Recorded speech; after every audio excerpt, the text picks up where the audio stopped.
I think we're all in the same boat. None of us necessarily like the direction that college sports have gone because the majority of us, if not all of us listening or talking right now, we're all traditionalists in what we imagine college sports should be. But at the end of the day, college sports fans are loyal to the brand. It is the tailgates that they went to as a young kid. If you went to the university, it's the school, it's the fight song, the tradition, the cheerleaders, the band, the flags, whatever the traditions are. Rallies in the alleys. If you the rally in the alley, if you went to Notre Dame, it's touching a tree at whatever school that is in the SEC. It's doing the Gator clap. There you go, Lomas. Here's a little SEC love for you. You know what I mean? Singing Hail to the Victors. It's the Red Cedar. It's all of the things that make campus life great. That is what college sports is still all about. It's never going to lose that for as long as these institutions are around. Yeah, I mean, well said, AB, and throw in some star power that we had this year too. When you talking about the boozers and you talking about A-Cuff and you talking about all the the big guy, the young man from BYU. You throw him in there. Yeah, man. I mean, think about all the guys, and I'm forgetting the whole litter of guys because we talked about that. But college basketball was exciting this year. The tournament, I thought it was exciting pretty much every game. It was a couple of games here and there, but for the most part, the whole tournament was good. And you could just see the cream just rose to the top as the tournament kept going on, and that was the Michigan Wolverines. And again, AB, they were the best team. You could see it, and silly me for doubting those guys, the doubt that I had. But you brought me back to reality, and so we played the song. You got forgiveness. It's okay. We move on. You picked them to win the national championship. It's all good. I won't tell anybody. Don't worry. Well, that's in the past, Lo. I forget about that. What happened? That was then. This is now. We're living now. We got to get over these humps. You can't just get stuck up on what happened way back when. We got to move forward together, you and I. And I'm here to lead you to the promised land, my friend. By the way, I don't know if you saw what was on television today, Lomas Brown, but do you know what starts tomorrow? The Masters, right? No, yeah. A tradition unlike any other. Augusta National, pimento cheese sandwiches, the best menu, the most affordable menu in all of sports. That's because you can't get a ticket to this place. So you can't get in. And because you can't get in, they can charge $1.50 for a pimento cheese sandwich and $2 for a drink.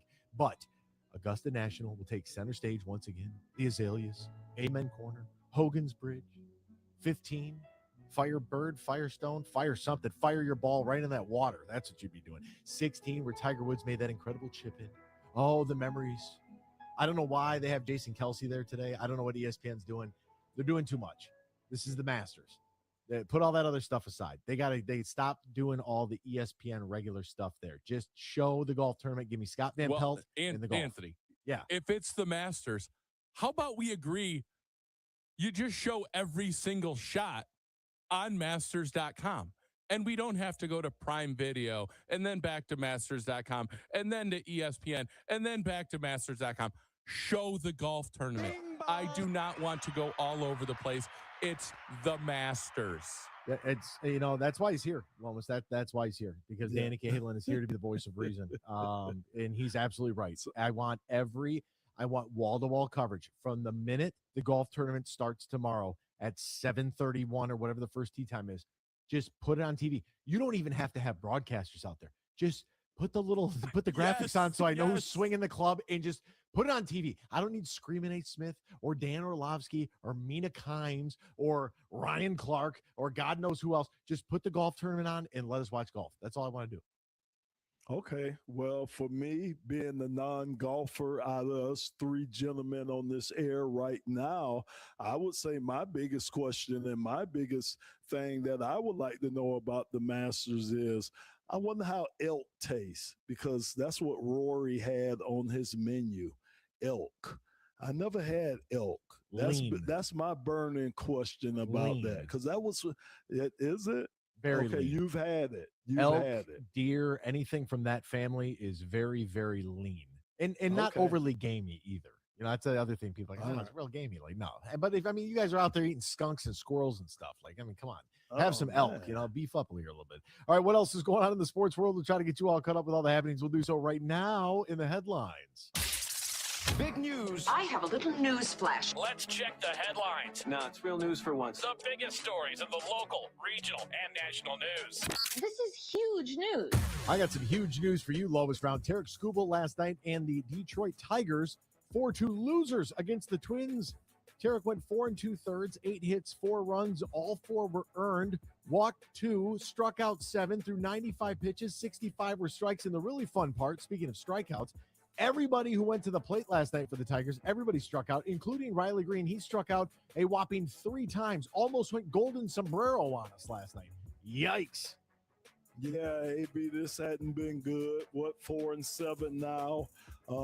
Again, I told you the thing that I don't like is just kind of the streaks that they've been getting on early in this season. Again, I'm still going to say it. It's early in this season. They're probably still trying to figure each other out. I know a lot of expectation was put on this team coming into this season. So we want to see them get off to a good start, but it's not happening right now. And like you said, some of the little things that's going on, the bullpen hadn't been where it needs to be at to help them out. We're not getting hits. It's like you said, a lot of strikeouts. It's not good right now. The Tigers will look to end a 6-game road losing streak tonight. Framber Valdez will get the ball 7:40 first pitch, nationally televised on FS1, taking on Bailey Obert. Okay, the Falcons starting right tackle Caleb McGarry retiring at the age of 31, according to his agent. He missed the entire 2025 season with a knee injury that he suffered on the final day of training camp. He's scheduled to be back on the blind side of the left-handed quarterback Michael Penix Jr., a.k.a. Noodle Legs. But then, now you got Michael Penix Jr. He's a lefty, fellow left-hander. Tua turned the ball over. He's there as well. And now that's the right tackle. So that's, the most important position for the left-handed quarterback, done at the age of 31, Lomas Brown. No, not shocked. I told you, AB, you're going to hear a lot more of this. I don't know, and I'm just not saying this because I did. I don't know if you're going to hear too many more guys going deep where they have to play 15, 16, 17 years. They're just not. And like I say, I always keep saying that these guys want to have quality of life. They want to be able to do things with their younger kids, when they get out of the game. They don't want to be beat up. They don't want their brain to be all over the place. These guys want to have good quality of life, and they make enough where they can do that now. You get one good contract in the NFL, and you can retire.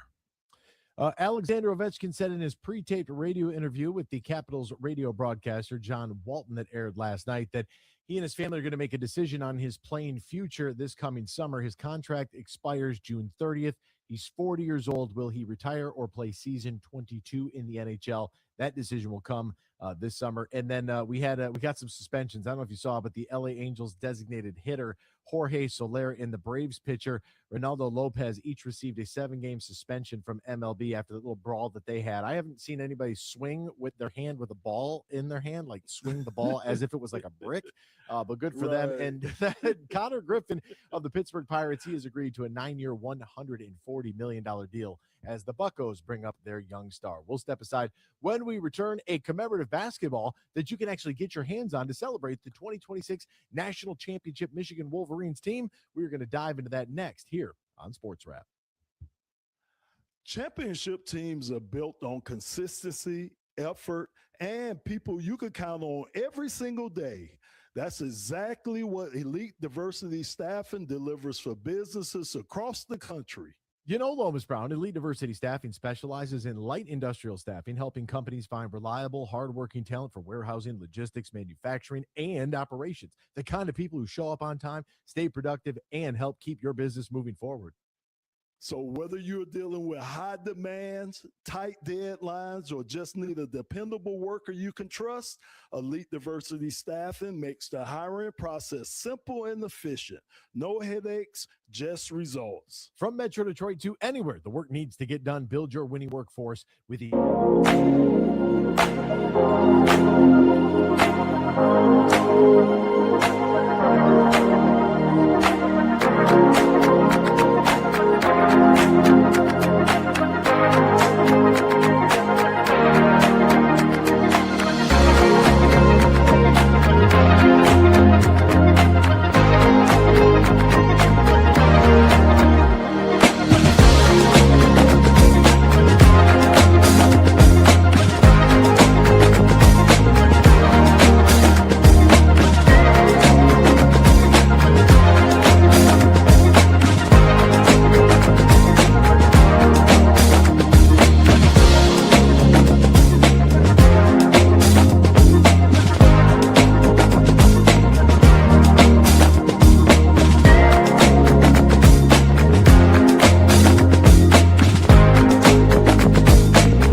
Bellino.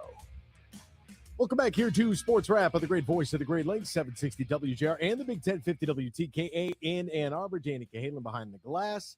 That's the Lions legend, Lomas Brown. I am Anthony Bellino. Join us on the horn right now from Nyco Sports. His name is Randy Carricker. Randy, first and foremost, thanks for taking the time to join us. A very special time in your business as we get to celebrate the 2026 National Champions. And we had one of these balls that we actually gave away to a lucky winner last week, and I'm telling you, the photos of this thing look absolutely awesome. Yeah, it really does. And last week it was a Final Four ball, Anthony, and now it's a championship ball. It's a fantastic full-size basketball from Nyco Sports, and it commemorates this incredible Michigan season. It has a listing of all 37 wins with all of the scores, including the championship game against UConn, all of the dominant performances in the NCAA tournament, and of course the 3 wins against Ohio State. So it's a really cool item. And for people that are big fans of sports and big fans of Michigan, it's something that will live on forever. If you want to commemorate this fantastic season, it's a great thing to have. It just costs $149.95. And one of the cool things, guys, is that for each basketball sold by Nyco Sports, $5 of each one is going to be donated to Make-A-Wish Michigan. And if people want to see it, all they need to do is go to nycosports.com or call 800-345-2868. It's got, like I said, that Champions logo. It's got all the scores. It's got a logo, the MGO Blue Michigan logo on it, and that maize and blue really pops on the white full-size basketball. It's a fun item to have, and again, people can go to nycosports.com or call 800-345-2868 for more information about it. Yeah, so Randy, I wanted to know, and I was going to ask you about that. How did that relationship form between you guys and the Make-A-Wish Foundation? Because that's very generous of you guys to be able to do that. Talk a little bit more about that relationship between the two of you. Well, Lomas, that's something that Nyco Sports has been doing for more than 30 years. For Super Bowl champions or World Series champions or Stanley Cup champions, they put together a commemorative piece and always make it a point to contribute at least a portion of the funds, hopefully a large portion of the funds, to charity. And we've had great success working with Make-A-Wish throughout the country, whether it's up in Seattle where the Seahawks won the Super Bowl, or a couple of years ago with the football from the Michigan football team. And it's great to benefit youngsters, these kids that are afflicted with cancer, and you don't know what they're going to do in the future or if they're going to have a future. So to be able to grant those wishes and send kids on trips or allow them to experience something that they've dreamed of, it really is heartening to us at Nyco Sports. And that's how it came together, and we love working with Make-A-Wish. 4 panels on this basketball, the championship logo and the postseason schedule, the entire 2025-26 season schedule with the scores and the opponents, a panel that has Michigan and the championship history at the Michigan logo, and that limited edition, just 2026 of these. You see what they did with the year there. And of course, the maize and blue Wolverines logo as well, exclusively for Nyco Sports. You can visit them at NIKCOsports.com. That's NycoSports.com and take a look at this ball because it is absolutely sensational. You guys did an awesome job. Or you can also call 800-345-2868 and order yours today. Because Randy, this is awesome. I know that Michigan fans are definitely going to want to get their hands on it to be able to remember this season and Monday night forever, because that was historic. And it's important to note, you said limited edition, and people might think, oh, I'll just go later and I'll get one at a sporting goods store. I'll get one on Amazon. This is exclusive to Nyco Sports. So if you want to get your hands on it, the thing to do is to get in now, and you can check the ball out, take a look at it at nycosports.com. It really is a fabulous piece of history. And as you guys know, better than anybody, being in sports in Michigan, it's few and far between the championships that we have to take advantage of. Hey, before I go, Lomas, one of my best friends in the world here in St. Louis was your former teammate, Demetrius Johnson. He passed away a couple of years ago. Wow. Yes, yes. He did so much here in our community, and I know how much you're doing there in Detroit. And I just wanted to get his name out there because he was one of my favorite people of all time. I'm glad you said that, Randy. Yeah, DJ was a good man. He really was. My mother-in-law worked for him when she was in the St. Louis area. So, yeah, man, that one hurt. And I say some of them that hurt, that one hurt. Yeah. Yeah. Yeah, I always said he did a turkey giveaway every year for thousands and thousands of people, needy people in the St. Louis area. And I always said, because he would have me speak, I would say, the world needs more Demetrius Johnsons because one isn't enough. And so we miss him dearly. And I just wanted to get that name out there because I know that you're well aware. I didn't realize that your mother-in-law worked for him, but he was one of my favorite people in the world. Yeah, Randy, we appreciate you sharing that, partner. Yes. There's no doubt about that, man. And shout out to DJ, as Lomas calls him, Randy Carricker, Nyco Sports. Be sure to visit NICOsports.com. That's NIKCO sports.com, or call 800-345-2868. There's only 26 of these, 2026. So get yours today. Thank you, Randy. Thank you, guys. Have a great night and a great show. Talk to you later. All right, take care. There he goes, Randy Carricker. Coming up next, we got some really good news about maybe somebody, as the Pistons return to the floor, somebody else that might be returning to the floor. That's coming up next here on WJR. That basketball was like a basketball to me. I never put that basketball underneath my pillow. Maybe that's why I can't sleep at night. I need help, ladies and gentlemen. I need someone to stand beside me. I need Sportswrap. Cade Cunningham expected to make his return later on tonight for the Pistons against the Milwaukee Bucks following the collapsed left lung, according to sources. Who are these sources? Nobody knows. Cade Cunningham has missed 11 games following this injury, which occurred against the Wizards when they were going for a loose ball because he's a hustler. The Pistons have gone 8-3, but I throw that Magic loss out the window because it was the Magic, and I mean, Cade and everybody else, nobody was available for that game. But Saturday, they clinched home court advantage throughout the Eastern Conference in the playoffs as the 1 seed. That's awesome. It was initially believed that Cade would miss the rest of the regular season and only be able to ramp up in the week leading up to the playoffs, but maybe he might be able to go not just tonight at home in the home finale, which is fan appreciation night, but then also Friday they go on the road to Charlotte, and then Sunday they complete the regular season on the road in Indiana. If Cunningham plays in the last 3 regular season games, he would fall just 1 game shy of the 65-game minimum for postseason honors. However, Lomas Brown, there is language, and it's foul, in the CBA called the Extraordinary Circumstance Challenge that would allow Cunningham's situation to be reviewed by an independent arbitrator that might make him eligible for the awards.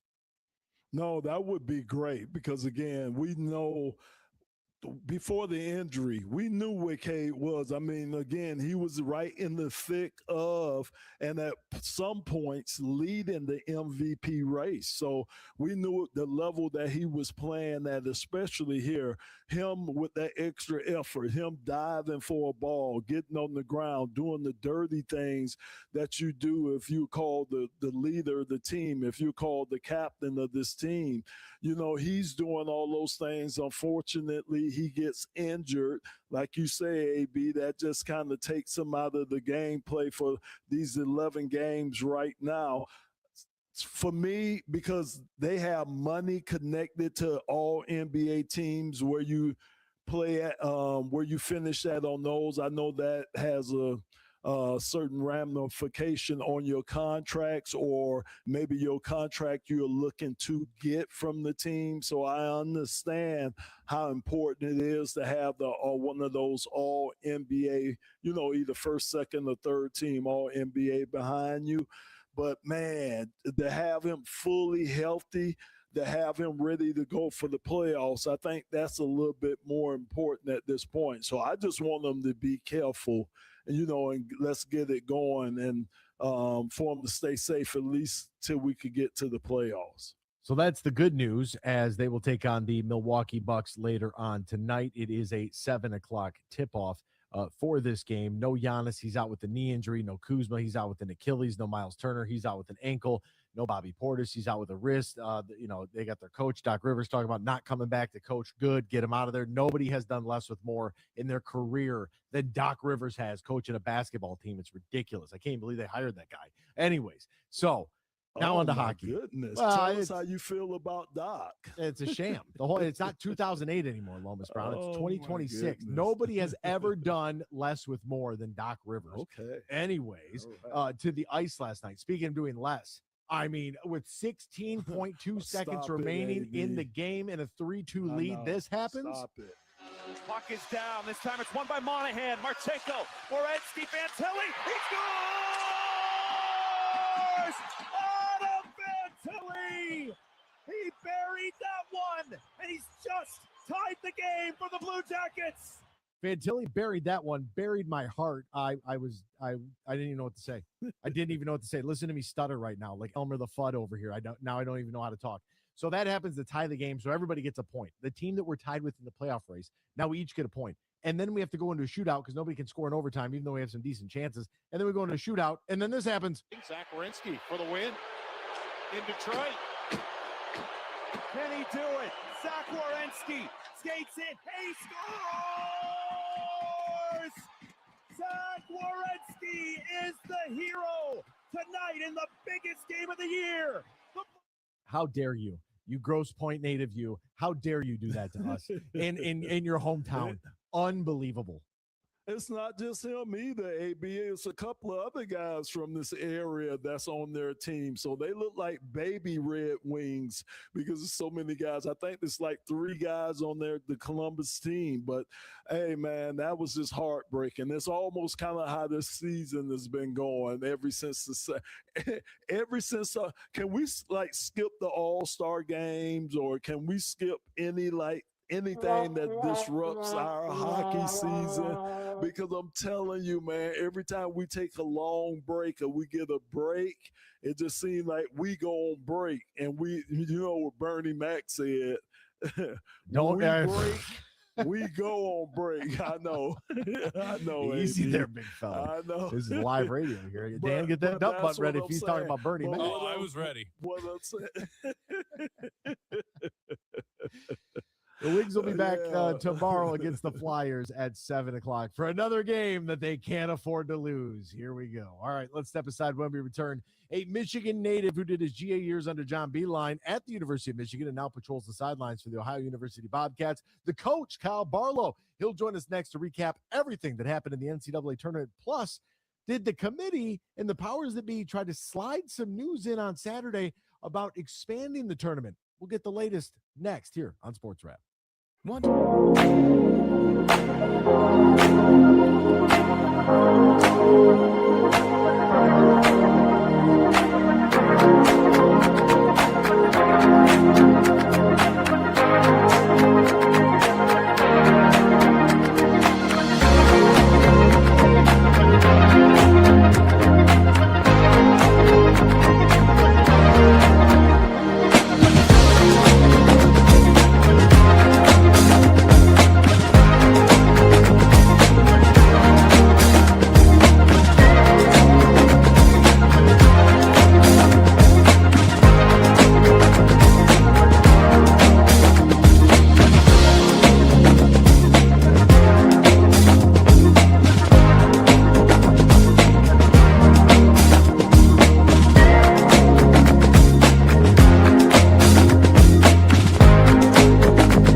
here to Sportswrap on the great voice of the Great Lakes, 760 WJR and the Big 1050 WTKA in Ann Arbor. Danny Cahan behind the glass. That is the Lions legend, Lomas Brown. I'm Anthony Bellino. Join us on the horn right now. He was not just a one, but a two-sport athlete at Concordia University. Did his GA years under John Beilein at the University of Michigan during those incredible years in the early 2010s there, folks. Now he's an assistant coach that patrols the sidelines for the Ohio University Bobcats, and he knows all about Cinderella and the magic that is March. He also is one of the founders of April in the D because he is a true Michigan man when it comes to Detroit sports. His name is the coach, Cal Barlow.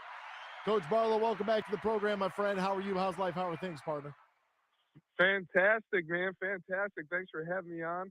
Sorry about a little late to the party because, man, the portal be portaling, man. As they say, we've had Zoom calls all day, and we were just on one, and then I saw my phone ring, a 313 number. I said, "What kid from Detroit wants to come down to OU? Let's see what this one's about." And I'm like, "Oh shoot.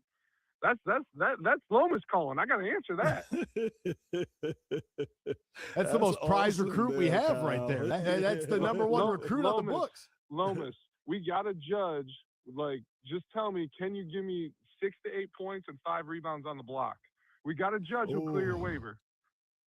Oh my goodness. I don't know. I don't know if the knees will hold up on the old fella, man. Hey, look, it's different on that hardwood than it was on that natural. Well, I can't even say natural grass. I have to say that turf that I was on too. But yeah.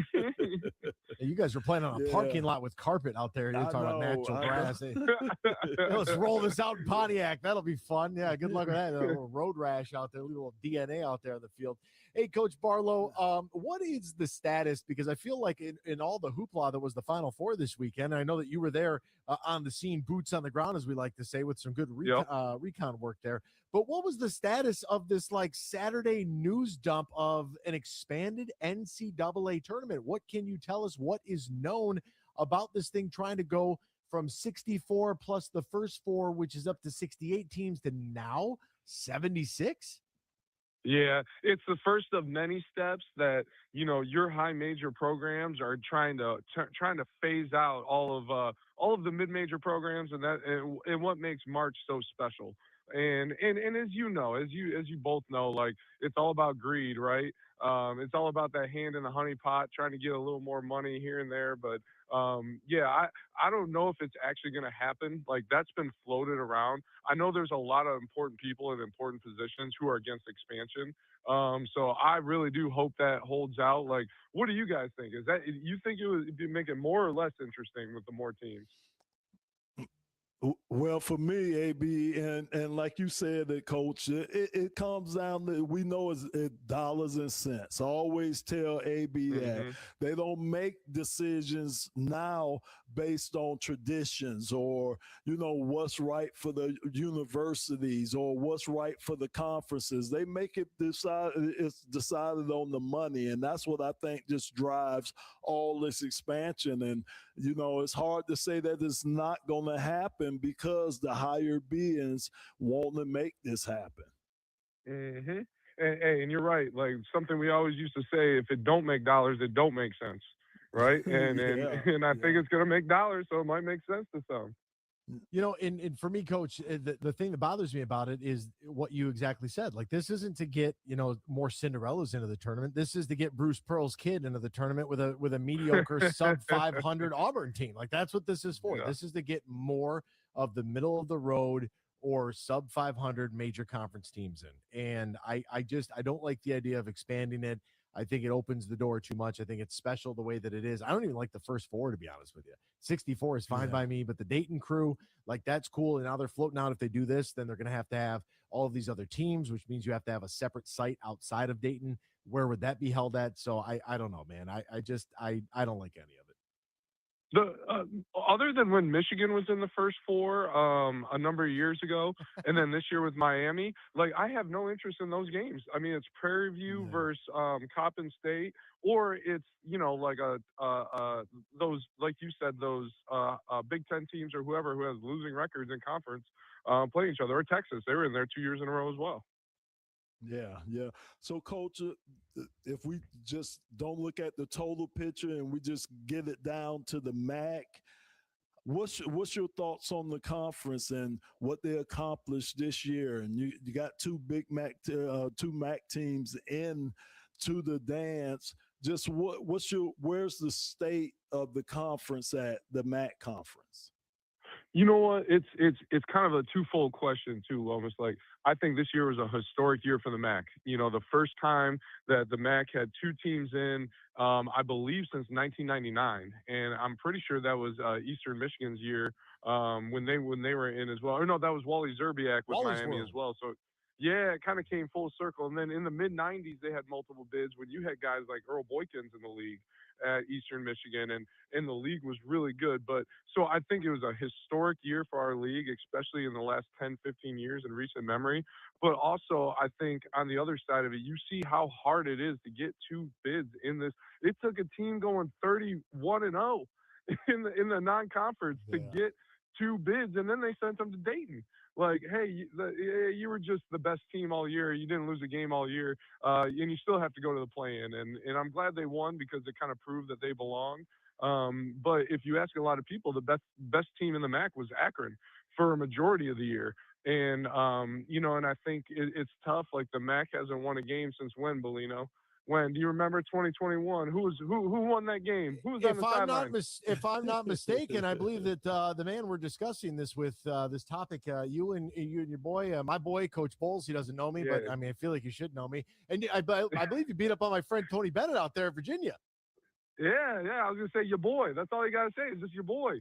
And I had to, like, I was getting Lomas. I was really getting tired. And more power to him because nobody beat him. Right? It's the old NFL. If you don't want to see him celebrate, keep him out of the end zone.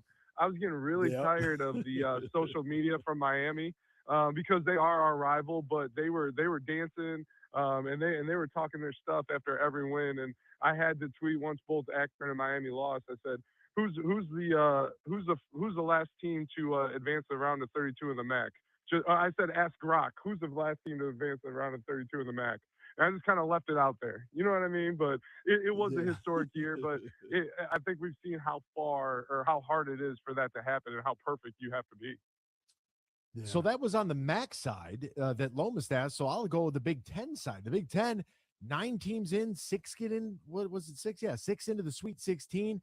I mean, this was a massive year for the Big Ten that really got to flex their muscle. 2 teams into the Final Four. I thought Illinois had a great shot. If somebody just could have adjusted that hoop on the left side of your screen, that would have been great because, I mean, they put a toilet seat cover over that rim. Nobody could make a shot there. But, I mean, just a massive year for the Big Ten, which kind of got to flex their muscle as the best conference in the country. And they got the cherry on top with the first win since 2000, as we all know, and that's been reported ad nauseum. And I do think it's been a long time coming for the Big Ten to get that championship. They've been close so many times.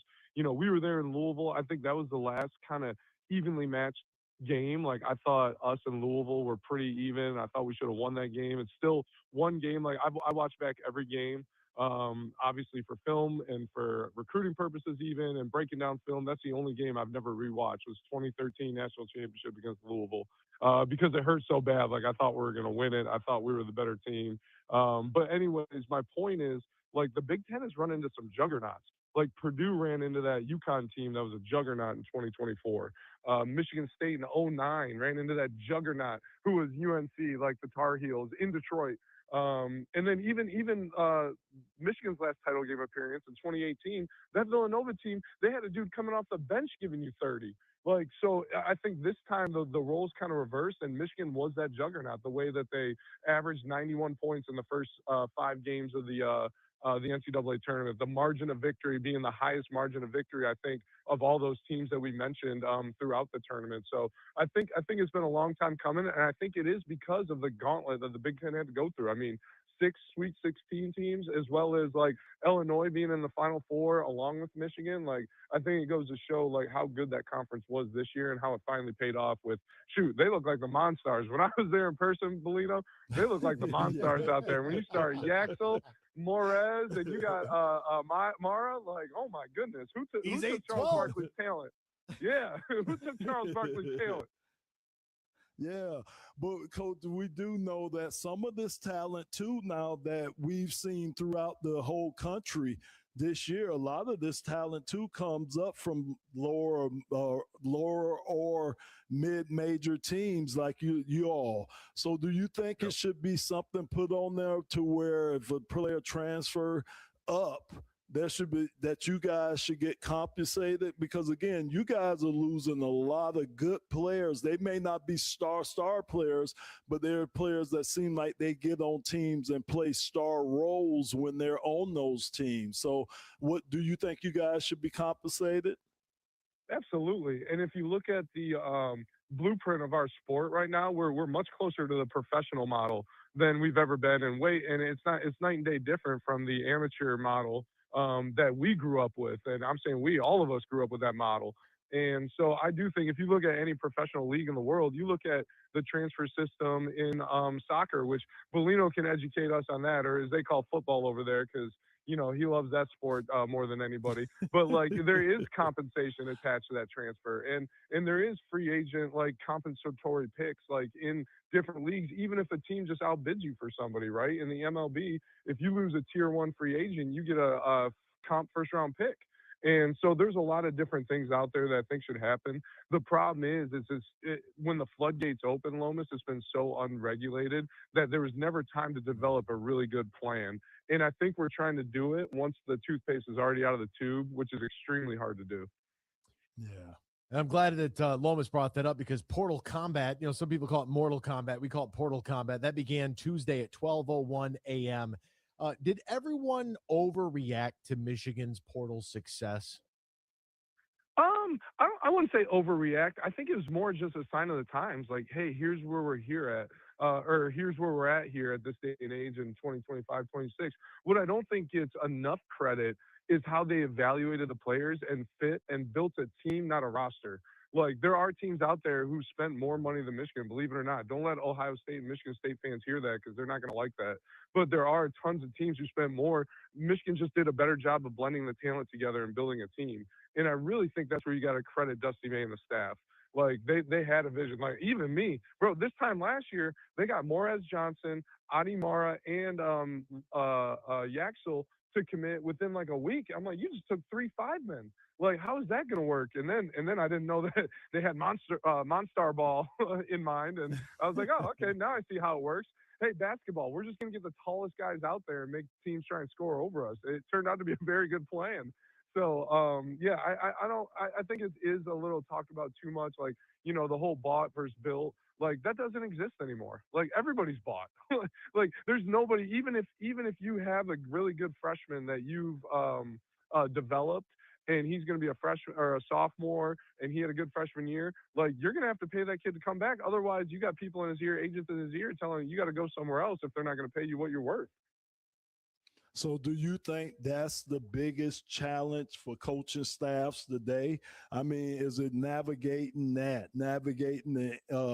being a lawyer / agent / coach / father / whatever else, strategist,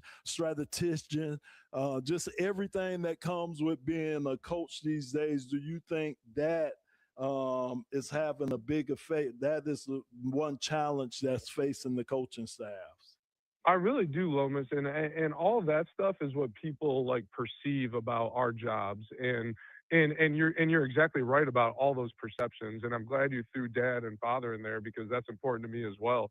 The one thing that people don't really know about or perceive that I'm going to add to that list of what makes it so challenging is you're the lawyer, you're the agent, you're the broker, you're negotiation, you're doing all that. But on top of that, once the actual season starts, you're the counselor, like you're the mental health specialist, because there is a stigma, and I've seen it happen with certain kids when you do give them a lot of money to play this game, money that it's never been seen. And that adds an actual external pressure that the kid puts on themselves. And there's cases where I've seen where there's been imposter syndrome. Like, am I worth this money? Like, my production's not the best on the team right now, but my impression was they're paying me the best on the team. And that's where we come in as coaches. And it's amazing how, not the good agents, but sometimes the agents who are there just make money off the kid, like they're nowhere to be found when they're struggling with that stuff. And it's on us as coaches / counselors to be that to them. And I do think that's probably the biggest part of my job that people don't realize, in our job that people don't realize, but it's definitely the most important.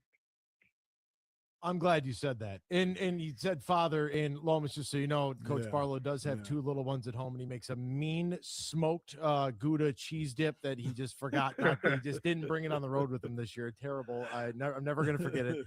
Totally fine. So in the built versus bought, I think it's lazy. I think it's tired. And I think that if you argue that, then your school should donate all of their NIL money, and you should just not pay anybody. And let's see how that works out for you then. Right. And that's and again, like, you're always going to have rivals chirping at you when your team's really good, trying to take you down. And I think that is an argument that will get thrown around just for self-validation. But at the end of the day, it's like, man, you got to give Dusty May and his staff their flowers. Like, this is the way the game is played in 2025, 2026, and they did the best job of it. Right? They built the best team, not a roster. They built the best team. They coached the best. Like, on their live, they're switching against UConn, runs really good stuff, really good sets. Stagger, pin away, fake the handoff, all this. Michigan switching, their communication was elite that game. And that doesn't happen without great coaching. So I agree. Like, you can say it's tired, but don't let it take away from any of the coaching that staff did, because it was phenomenal and elite and on another level. And there was one coverage, and they were trying to switch. It was on the far side as we're watching on television, and Elliot Cadeau knew that Yax couldn't make the trip across the floor. Like, they knew he's not 100%. And the way that they were able to communicate in order to make the switch, in which Cadeau had to get across the floor to pick up his man on the switch. I mean, it was from a defensive side of things, like, it was beautiful to watch. It was like a masterclass. He is the coach, Kyle Barlow, and he's a counselor.